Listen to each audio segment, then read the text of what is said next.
Hi, my name is Evan Gagnon, and for my urban intervention, I chose to revitalize a bus stop that's right near the plaza I work at. I chose this specifically because I drive by it every day, so I get a sense of who the users are, and it's not really a comfortable place, so I wanted to be more empathetic to them and make it a better place to take the bus. So specifically, the problems are there's no bus shelter, there's no placemaking, and there's a lack of pedestrian safety.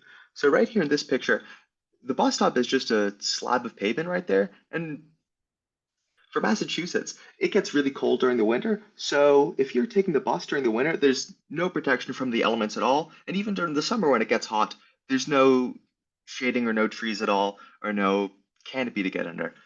So for all of the elements, it's really uncomfortable to kind of be in that space unless it's perfect weather that you would already want to be outside for.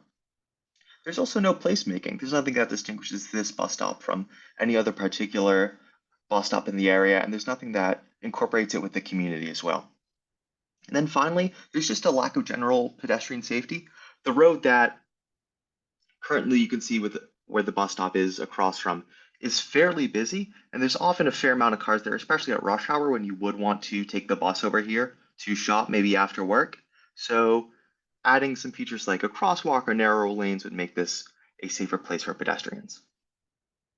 So for the bus shelter specifically, there's a lot of benefits to bus shelters particularly. One is that wait times are perceived to be longer without bus stops, so incorporating a bus stop can make a more pleasant and shorter wait. Specifically, wait times at bus stops without shelters are perceived to be 1.3 times their actual wait time, and perceived waiting times are reduced if there's a bus shelter.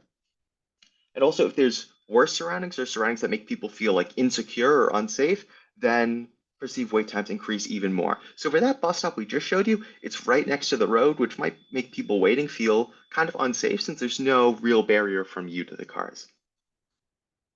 And additionally, in a study done in Utah, they improved some bus stops and compared ridership on those bus stops to non-improved bus stops. And for the bus stops that were improved, they had an increase in ridership that was 5.9%.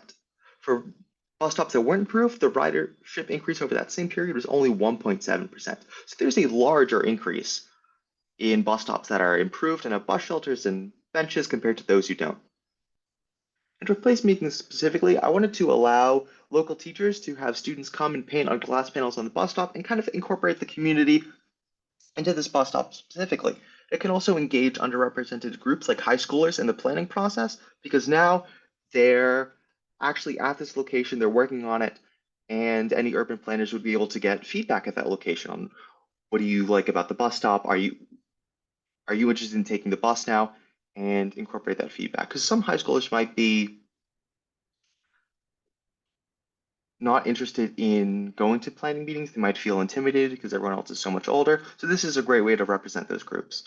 Art also just becomes more open and accessible. Right now, a lot of art is kind of behind a paywall.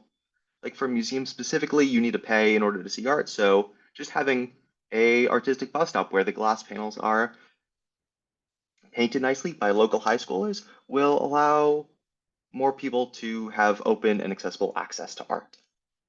And then finally, pedestrian safety. Pedestrian collision industries decrease 40% with crosswalks, and this road currently has no crosswalk. It's also 25 feet long, and so the road, each lane's about 12 feet, and 12 feet lanes have about 1.5 times more crashes than lanes that are about 9 or 10 feet. So by decreasing and narrowing the lanes as well, we can make cars go slower, make more pedestrians comfortable, and decrease crashes. So here's my implementation. So I just drew something up. So that's going to be the bus stop right there. And there's a trash can too. You can't see it in that green area. Usually there's just a bunch of trash thrown about.